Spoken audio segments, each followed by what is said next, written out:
আসসালামু আলাইকুম প্রিয় শিক্ষার্থীরা, তোমরা কেমন আছো? রসায়ন ক্লাসের ধারাবাহিকতায় ময়মনসিংহ অনলাইন স্কুল এবং এগ্রিকালচারাল ইউনিভার্সিটি কলেজ থেকে তোমাদেরকে স্বাগতম। আমরা তড়িৎ রসায়নের সবগুলা ক্লাসই প্রায় শেষ করে ফেলছিলাম। এই ক্লাসগুলোর মধ্যে আজকে আমরা সৃজনশীল প্রশ্ন নিয়ে আলোচনা করব, তোমাদেরকে কথা দিছিলাম। আর সেই কথা রাখার ধারাবাহিকতাই আমরা আজকে তোমাদের মাঝে আবার হাজির হয়েছি। তো তোমরা কে কোথা থেকে জয়েন করছো সেটা জানিয়ে দাও এবং কেমন আছো সেটা জানিয়ে দাও। আর প্রত্যেকেই বেশি করে শেয়ার করে দাও, যাতে আমরা এই বিষয়গুলো সবাই কাছে পৌঁছে যায়। আর সবার কাছে পৌঁছে যাওয়ার পাশাপাশি যেন সবাই আমাদের এই ক্লাসটাতে জয়েন করতে পারে। তো তোমরা একটু সবাইকে জানিয়ে দাও যে আমরা রসায়ন ক্লাস নিয়ে তোমাদের মাঝে হাজির হয়ে গেছি। আমরা এই মুহূর্তে দেখতে পাচ্ছি মোবারক হোসেন জয়েন করে ফেলছে, তুষার জয়েন করে ফেলছে, নাহিদ জয়েন করে ফেলছে, হাদি জয়েন করে ফেলছে, রাখা জয়েন করে ফেলছে, অনেকেই জয়েন করে ফেলছে। তোমরা শুধু জয়েন না, ব্যাপারটা আমাকে একটু কনফার্ম করো যে তোমরা আমার ক্লাসটা ঠিক মতো দেখতে পাচ্ছ কিনা, দেখতে পাচ্ছ কিনা, সাউন্ডটা ঠিক মতো শোনা যাচ্ছে কিনা, এটাও একটু কনফার্ম করবো অবশ্যই। কারণ আমি তোমাদের কনফার্ম করার পরেই আমি আমার মূল আলোচনায় চলে যেতে পারবো। তো শিক্ষার্থী বন্ধুরা, আমরা কিন্তু বেশ 11টা ক্লাস নেওয়ার পথে গিয়ে যে সমস্যায় পড়ছি সেটা হচ্ছে আমাদের কতগুলা ক্লাসে নেটওয়ার্কের সমস্যা হয়েছে। তাহলে এই ক্ষেত্রে এখন যেন আমরা আসলে সবগুলা বিষয় ভালোভাবে সৃজনশীল আকারে প্র্যাকটিস করতে পারি, এই জন্য একটু তোমরা বিষয়গুলো যতটা সম্ভব দ্রুত শেয়ার করে নিজেদের মধ্যে কমেন্টের মাধ্যমে জানাবা। এই শুভ কামনা থাকলো যে তোমরা এই কাজটা করবা। আর এই কাজটা করতে গিয়ে দেখা যাবে যে প্র্যাকটিস করতে করতেই আমাদের হয়ে যাবে আসলে আমাদের মূল পড়ার বিষয়টা। তো আশা করতেছি তোমরা সেই বিষয়গুলা আয়ত্ত করবা। আমি আমার আইডি থেকেও শেয়ার করে নিলাম, তোমাদের সাথে আমরা শেয়ার করে নিলাম, আমাদের পেজে শেয়ার করে নিলাম। তো এখন আসো আমাদের মূল আলোচনায় যাই। মূল আলোচনা হচ্ছে সৃজনশীল কোশ্চেন। তো তোমাদেরকে দেখা যাচ্ছে কিনা এটা কিন্তু এখনো জানাও নাই অনেকেই, তো একটু জানানোর চেষ্টা করো। জি স্যার, সব ঠিক আছে। লেখাগুলার ক্যামেরা একটু বেশি রাইকেন স্যার, অবশ্যই ঠিক আছে। হাদি, তোমার কথা আমি চমক জয়েন করে ফেলছে, বৈশাখী কবি জয়েন করে ফেলছো, তোমরা অনেকেই জয়েন করে ফেলছো। আমি লেখাগুলার দিকেই ক্যামেরাটা একটু রাখার চেষ্টা করবো, ব্যাক ক্যামেরা দিয়ে নিচ্ছি। আর আমি তোমাদের সাথে কমেন্টগুলা দেখবো, বারবার একটু তোমরা কমেন্ট করবা, উত্তরগুলা সহ আলোচনা করব। তো আসো শুরুতেই আমরা একটা সৃজনশীল প্রশ্ন আলোচনা করি। তাহলে সৃজনশীল প্রশ্নটা এখানে লেখা আছে, কিন্তু তারপরও তোমাদের মধ্যে হয়তো তৃপ্ত হবে না, এই লেখাটা দেখা যাবে না, অনেকেই তৃপ্ত হবে না। তাহলে এখানে কি লেখা আছে এটা আবার আমি একটু বড় করে তোমাদেরকে দেখাতে চাই। এখানে 3টা দ্রবণ আছে, 3টা দ্রবণ আছে এখানে। তাহলে 3টা দ্রবণের মধ্যে একটু মনোযোগ দিয়ে তোমরা ক্লাসটা করবা একটু। 3টা দ্রবণের মধ্যে প্রথম নাইট্রেট, তার মানে প্রথমটাতে আছে এম ধাতুর নাইট্রেট, এমটা হচ্ছে এখানে ধাতু। তারপরে দ্বিতীয়টা হচ্ছে এম ড্যাশ ধাতুর নাইট্রেট, তারপর একটা হচ্ছে এম ডাবল ড্যাশ ধাতুর নাইট্রেট। এরকম 3টা নাইট্রেট তোমাদেরকে দিলাম, নাইট্রেটের দ্রবণ দিলাম।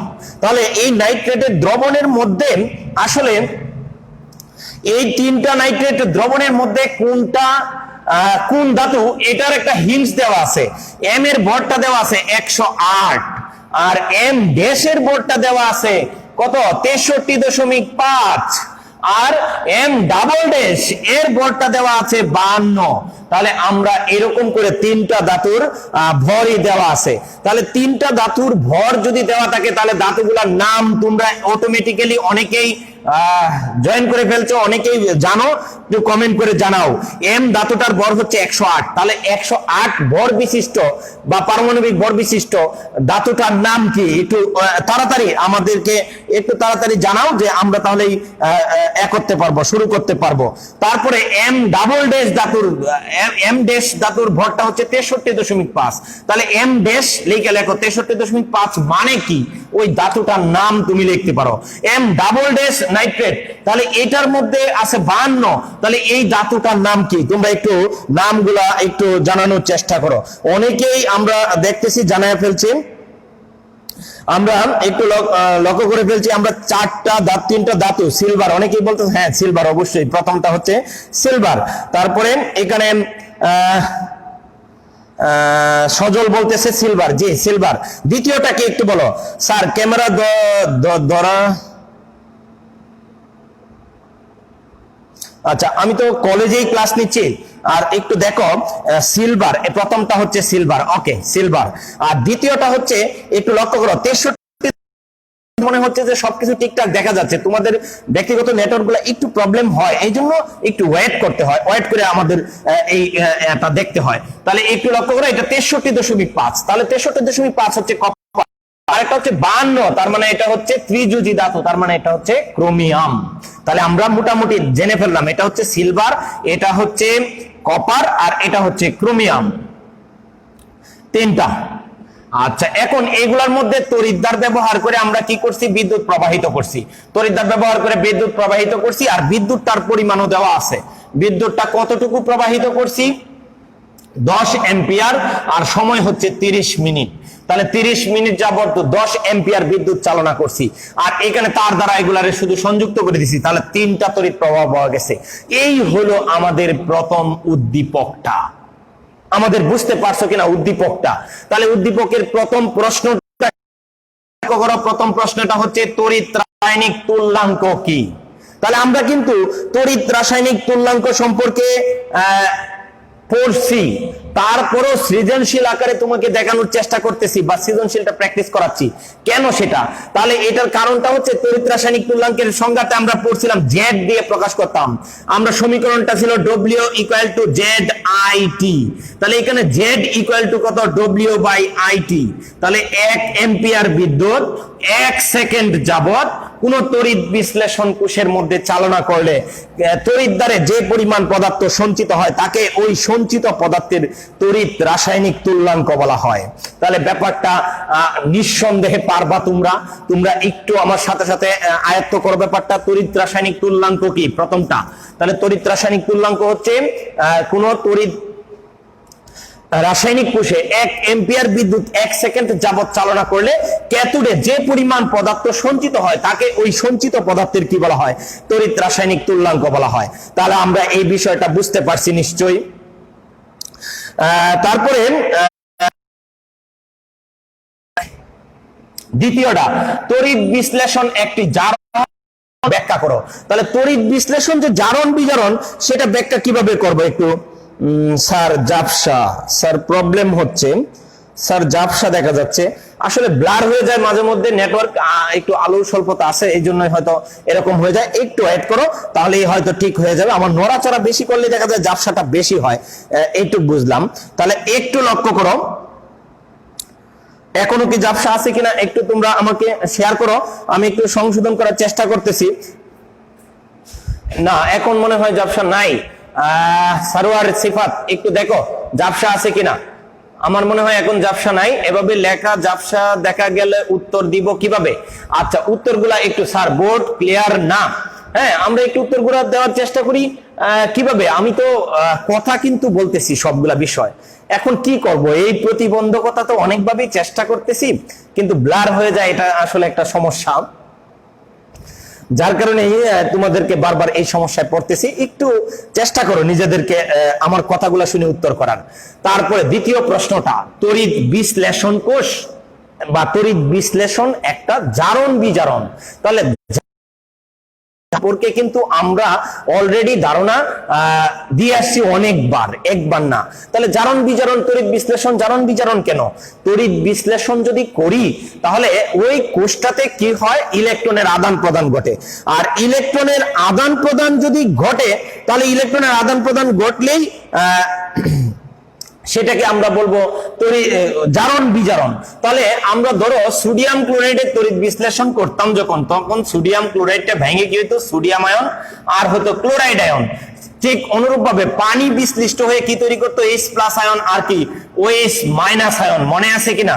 আমরা কিন্তু আজকে পড়াচ্ছি সৃজনশীল, তাহলে এই জন্য সৃজনশীল প্র্যাকটিস করতেছি, যার কারণে তোমাদেরকে একটু দ্রুত প্র্যাকটিস করানোর চেষ্টা করছি।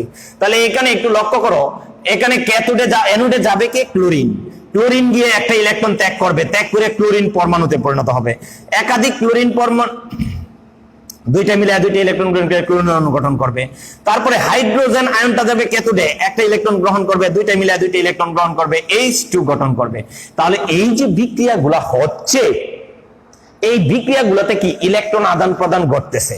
আর যে সকল বিক্রিয়া ইলেকট্রন আদান প্রদান ঘটে তাদেরকে বলা হয় জারণ বিজারণ বিক্রিয়া। তাহলে জারণ বিজারণ বিক্রিয়া, তড়িৎ বিশ্লেষণ একটা জারণ বিজারণ, এই ব্যাখ্যাটা দিতে হলে তোমাকে কি করতে হবে? প্রথমে যে বিষয়টা ব্যাখ্যা দিতে হবে সেটা হচ্ছে তড়িৎ বিশ্লেষণের একটা কৌশল। আর কৌশলটা ব্যাখ্যা দেওয়ার পর তোমাকে সেখানে দেখাইতে হবে যে তড়িৎ বিশ্লেষণ যখন ঘটে তখন আসলে ইলেকট্রনের আদান প্রদান ঘটে, আর ইলেকট্রনের আদান প্রদান ঘটলেই সেটা একটা জারণ বিজারণ বিক্রিয়া হয়। আশা করতেছি এই বিষয়টাও বুঝে ফেলছো। এখন আসো পরবর্তী আলোচনায় যাই। প্রথম প্রশ্ন হচ্ছে 1 নং পাত্রটি, তাহলে প্রথম পাত্রটাতে দ্রবণ ছিল কি? একটু মনোযোগ দাও। প্রথম পাত্রে দ্রবণ ছিল সিলভার ধাতুর, তাহলে সিলভার নাইট্রেট দ্রবণ আছে। আর পাত্রটা দস্তার তৈরি, দস্তা মানে কি? জিঙ্কের তৈরি। তাহলে জিঙ্কের তৈরি পাত্রে সিলভার নাইট্রেট দ্রবণ রাখলে এটার কোনো ক্ষতিগ্রস্ত হবে কিনা, পাত্র ক্ষয়প্রাপ্ত হবে কিনা, এই বিষয়টা ব্যাখ্যা দেওয়াটার জন্যই বলছে। প্রশ্নটা আমি একবার বলি। 1 নং পাত্রটিতে দস্তার তৈরি হলে, 1 নং পাত্রটি দস্তার তৈরি হলে কোষটি যথাযথ নিয়ম মেনে তৈরি করা হয়েছে কিনা। তার মানে এখানে দেখবো দ্রবণটা পাত্রের ধাতুর সাথে কোনো রিঅ্যাকশন করে কিনা। যদি পাত্রের ধাতুর সাথে কোনো রিঅ্যাকশন না করে তাহলে বুঝবো যে যথাযথ নিয়ম মানা হয়েছে, আর যদি রিঅ্যাকশন না করে তাহলে বুঝবো যে নিয়ম মানা হয় নাই। তো এটা আমি তোমাদেরকে একটা শর্ট টেকনিকও শিখাইছিলাম, একটু তোমরা যদি সম্ভব হয় একটু শর্ট টেকনিক গুলা কি শিখাইছিলাম একটু বলো তো দেখি। যে এখানে আসলে দ্রবণটা জিঙ্ক সিলভার নাইট্রেট আর পাত্রটা হচ্ছে জিঙ্ক, তাহলে এখানে দ্রবণ রাখা যাবে নাকি যাবে না একটু তোমরা আমাকে বলো তো দেখি এটা। আচ্ছা একটু লক্ষ্য করো, যারা প্রথমবার বুঝবে না তোমাদের এই টাইমলাইনে, যেহেতু আমার টাইমলাইনে ক্লাসটা থাকবে, তোমরা বারবার দেখার সুযোগ ইনশাল্লাহ পাবা। আর সুযোগ বারবার পাইলে এটা দেখে নিলেই দেখা যাবে সব ক্লিয়ার হয়ে যাবে। তাহলে এখানে জিঙ্কের সাথে সম্ভাব্য সংগঠিত বিক্রিয়া হয় কিনা সেটা আমরা যাচাই করব। তাহলে সম্ভাব্য সংগঠিত বিক্রিয়া, কেন সম্ভাব্য লিখতেছি? কারণ আমি জানি না যে বিক্রিয়াটা হবে কিনা। সম্ভাব্য সংগঠিত বিক্রিয়া, তাহলে এখানে সম্ভাব্য সংগঠিত বিক্রিয়াটা কি হবে? জিঙ্ক ধাতুর সাথে সিলভার নাইট্রেট AgNO3, তাহলে সিলভার নাইট্রেট বিক্রিয়া করছে। সিলভার নাইট্রেট বিক্রিয়া করে কি উৎপন্ন করে? Zinc nitrate. আর কি তৈরি করতেছে বলো দেখি? সিলভার ধাতু। তাহলে এখানে সিলভার ধাতু আমরা সমতা করলাম না তো এরকম করে, তাহলে এখানে মূলত জারণ কার করছে? জিঙ্ক থেকে হয়েছে জিঙ্ক, আর বিজারণ সিলভার প্লাস থেকে হয়েছে, বা এখানে সমতা করলে দুইটা সিলভার প্লাস হবে, আচ্ছা সমস্যা নাই, সিলভার প্লাস থেকে হচ্ছে সিলভার। তাহলে এই বিক্রিয়াটাকে কোষ বিভব বা সেল বিভব মোবারক বলতে, সক্রিয়তা দেখে বোঝা যায়। আলো বলতেছো আফরিন জাহান আলো, হ্যাঁ অবশ্যই সক্রিয়তা দেখে বোঝা যায়। মোবারক বলছে সক্রিয়তা দেখে বোঝা যায়। ইসমাম স্যার মনে হচ্ছে আপনার ক্যামেরা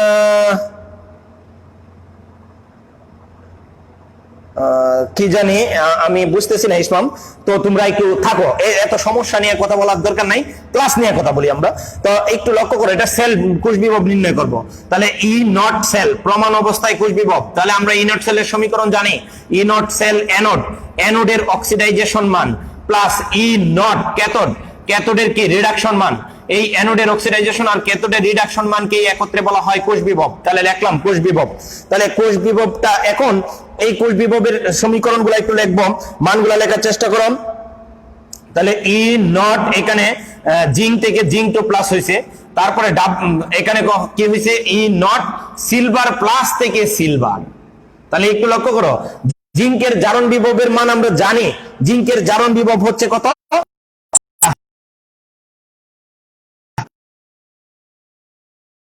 বিজারণ বিভব এখানে ব্যবহার করতে হবে, তাহলে 0.80। তাহলে এখানে নিঃসন্দেহে মানটা আস্তে আস্তে ধনাত্মক।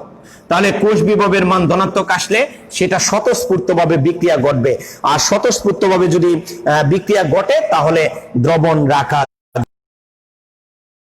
স্বতঃস্ফূর্তভাবে বিক্রিয়া যেহেতু করছে, তাহলে দ্রবণ রাখা যাবে না। আর দ্রবণ যদি রাখা না যায়, তাহলে কোষটা যথাযথ নিয়ম মেনে তৈরি করা হয় নাই। তাহলে এই বিষয়টা সবাই বুঝতে পারছো কিনা, যে কোষটা যথাযথ নিয়ম মেনে তৈরি করা হয়েছে কিনা, এই বিষয়টা একটু বারবার দেখবা, তাহলে এমনিতেই ক্লিয়ার হয়ে যাবে। এখন আসো পরবর্তী আলোচনায় যাই। পরবর্তী প্রশ্নটা হচ্ছে, তিনটি কোষের মধ্যে, এখানে তিনটা কোষ, একটা হচ্ছে সিলভারের, আরেকটা হচ্ছে কপারের নাইট্রেট, আর একটা হচ্ছে ক্রোমিয়ামের নাইট্রেট। তিনটার মধ্যে সঞ্চিত পদার্থ কি একই রকম হবে কিনা?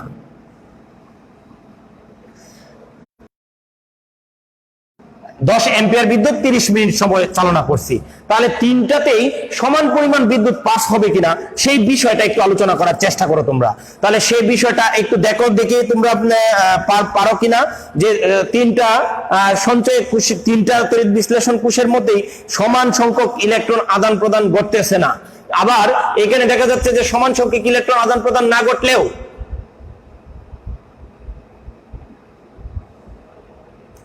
সমান সংখ্যক ইলেকট্রন আদান প্রদান না ঘটলেও দেখো কি বিব্রতকর অবস্থা, তারপরও ঝাপসা দেখা যায়। আচ্ছা, তাহলে এখন একটু লক্ষ্য করো, এই ক্ষেত্রে সমান সংখ্যক ইলেকট্রন আদান প্রদান না ঘটলেও কিন্তু সমান সংখ্যক তড়িৎ প্রবাহিত করা হয়েছে। তাহলে সমান সংখ্যক তড়িৎ প্রবাহিত করলে, এখানে একটু লক্ষ্য করো, সমান সংখ্যক তড়িৎ প্রবাহিত করলেও বিদ্যুতের পরিমাণ সমান হবে না। কেন হবে না সেটা আমরা জানি।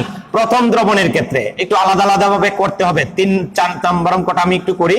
প্রথম দ্রবণের ক্ষেত্রে, প্রথম দ্রবণের জন্য, তাহলে প্রথম দ্রবণের জন্য এখানে কি ধাতু আছে একটু বলো দেখি। প্রথম দ্রবণের জন্য এখানে সিলভার নাইট্রেট আছে। তাহলে সিলভার নাইট্রেটটা বিয়োজিত হয়ে কি তৈরি করে? সিলভার প্লাস আয়ন আর নাইট্রেট আয়ন। তাহলে এখানে সিলভার প্লাসটা আবার কয়টা ইলেকট্রন গ্রহণ করে? একটা ইলেকট্রন গ্রহণ করে সিলভার ধাতু হিসেবে জমা হয়। তাহলে এখানে যদি আমরা সিলভার ধাতুর সঞ্চিত পদার্থ বের করি W=ZIT সমীকরণের সাহায্যে, তাহলে Z এর মান কত? Z = এখানে কত হবে?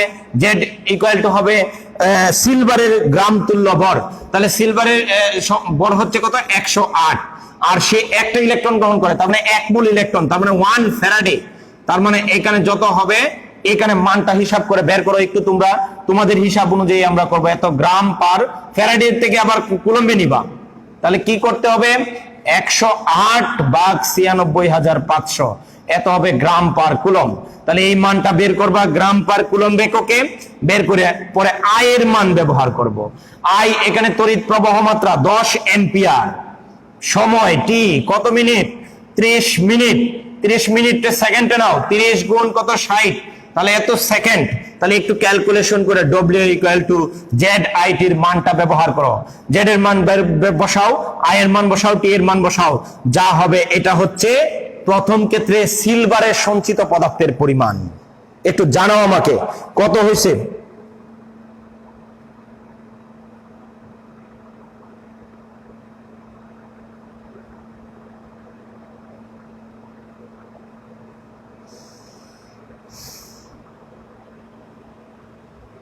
তাহলে একটু জানাও, হিসাবটা জানাও, আমি অপেক্ষা করছি তোমাদের জন্য। একটু হিসাবটা জানাও আমাদের কত হচ্ছে।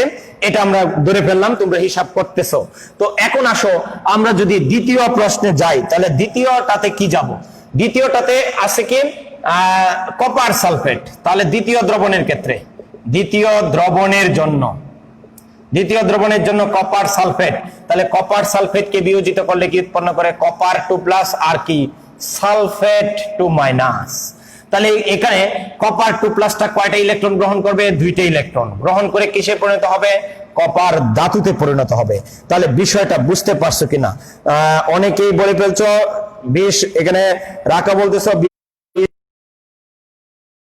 17, মানে 20.17, 20.14, 20. অনেকেই বলে ফেলছো। ধন্যবাদ মাহমুদুল, তারপরে শিয়াম, হাদিম, আলো, বসরা, অনেকেই হিসাবটা করে ফেলছো, থ্যাংক ইউ।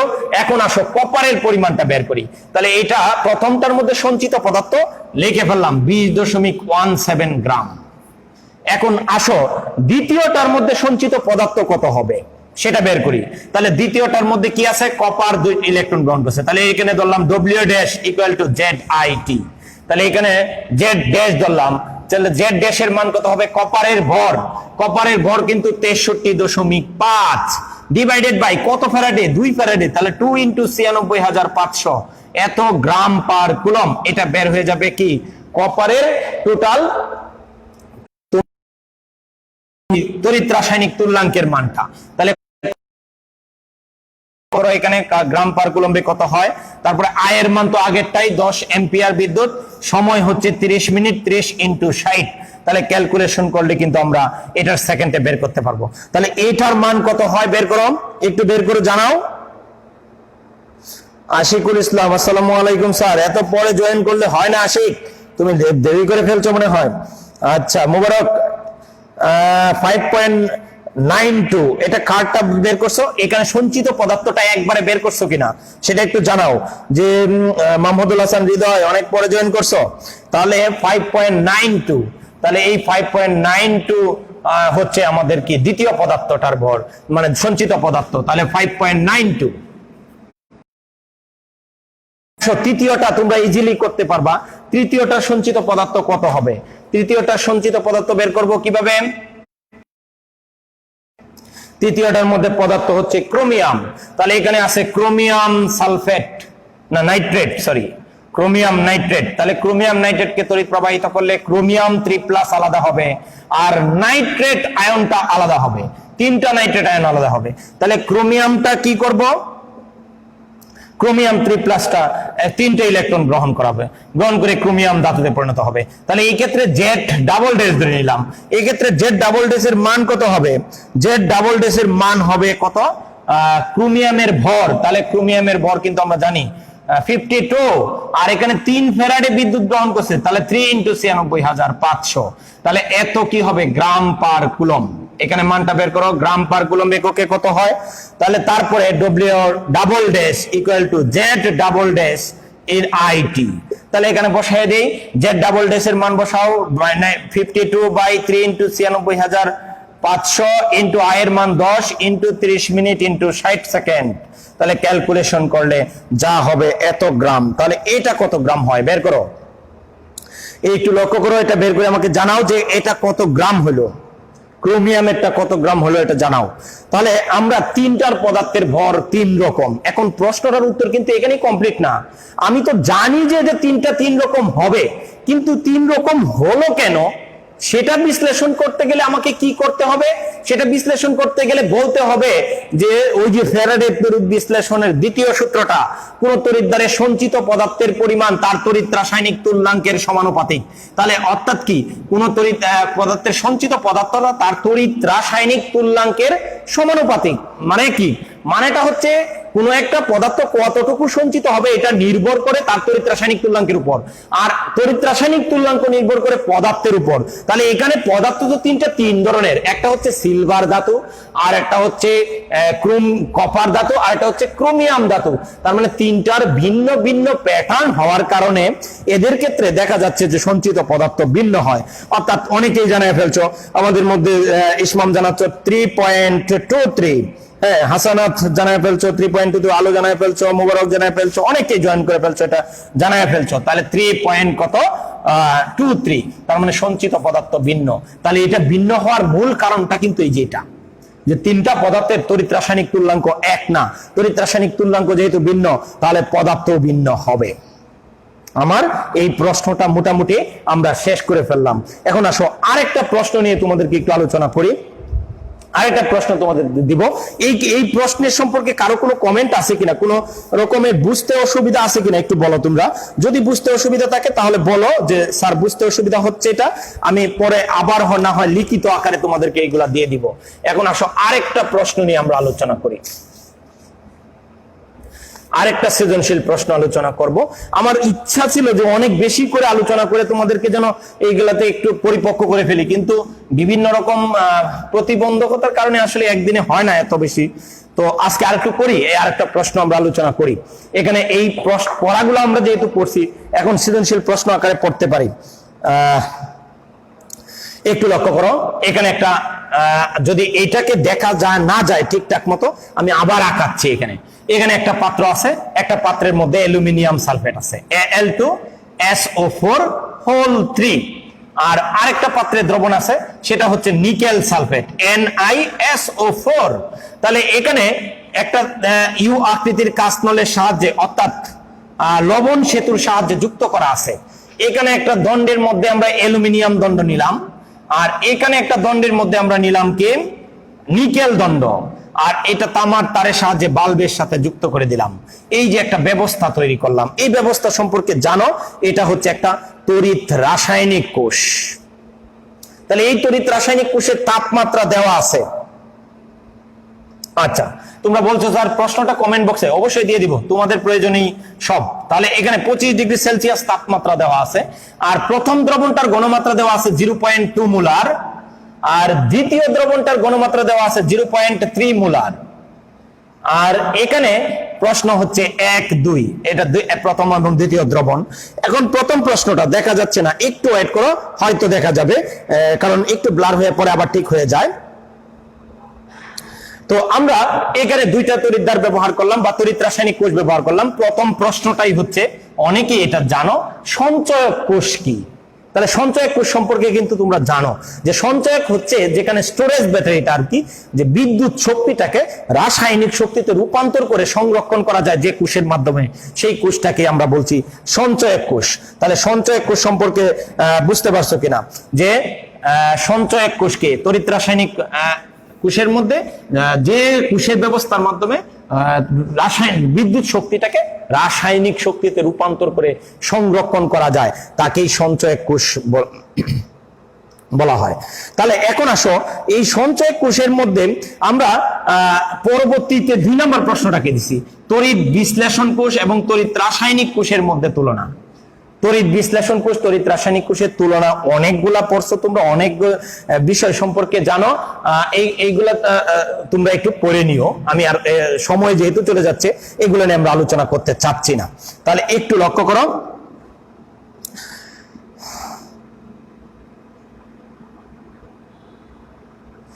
আচ্ছা একটু লক্ষ্য করো দ্বিতীয়টা। এখানে এই একটা বাল্ব যে দেওয়া হচ্ছে, এই বাল্বটা স্বতঃস্ফূর্তভাবে জ্বলবে কিনা। তাহলে কোন একটা বাল্ব স্বতঃস্ফূর্তভাবে জ্বলবে নাকি জ্বলবে না, এই বিষয়টা ব্যাখ্যা করার জন্য আমাকে কি করতে হবে? আমাকে ব্যাখ্যা করতে হবে যে এখানে কোষ বিভব বা ইলেকট্রোমোটিভ ফোর্স নির্ণয় করতে হবে। কোষ বিভবের মান নির্ণয় করে দেখতে হবে যে এখানে কোষ বিভব ধনাত্মক আসে নাকি কোষ বিভব ঋণাত্মক আসে। তার মানে এখানে কোনটা অ্যানোড হিসেবে কাজ করে, কোনটা ক্যাথোড হিসেবে কাজ করে, এটা কিন্তু তোমরা জানো যে যেটা সক্রিয়তা বেশি, অ্যালুমিনিয়ামের সক্রিয়তা বেশি এবং নিকেলের সক্রিয়তা কম, তাহলে যেটা সক্রিয়তা বেশি সেটা অ্যানোড হিসেবে কাজ করবে। তাহলে অ্যানোডে বিক্রিয়া, অ্যানোডে বিক্রিয়া, তাহলে অ্যানোডে বিক্রিয়াটা কি হচ্ছে একটু লক্ষ্য করো। অ্যানোডে কি আছে? অ্যালুমিনিয়াম। অ্যালুমিনিয়াম কয়টা ইলেকট্রন ত্যাগ করে? 3টা ইলেকট্রন ত্যাগ করে কিসে পরিণত হয়? অ্যালুমিনিয়াম 3+। তারপরে এখানে ক্যাথোডে কি বিক্রিয়া হবে বলো? ক্যাথোডে কিন্তু আর ধাতু বিক্রিয়া করবে না, যেহেতু এটার একটা ধাতু বিক্রিয়া করছে আর একটা দ্রবণ বিক্রিয়া করবে, দ্রবণের ধাতু, তার মানে ধাতব আয়ন নিকেল, 2টা ইলেকট্রন গ্রহণ করবে, গ্রহণ করে কিসে পরিণত হবে? নিকেলে পরিণত হবে। এখন ইলেকট্রন সংখ্যা কিন্তু সমান হয়েছে না, এখানে আমাকে কি করতে হবে? সমান করে নিতে হবে। সমান করব কিভাবে? এখানে 2 দ্বারা গুণ করব, এখানে 2 দ্বারা গুণ করব, আর এটাকে 3 দ্বারা গুণ করব, তাহলেই সমান হয়ে যাবে। জারণ বিজারণ তো, তাহলে সকল জারণ বিজারণ বিক্রিয়ায় কিন্তু সমান সংখ্যক ইলেকট্রন আদান প্রদান ঘটে।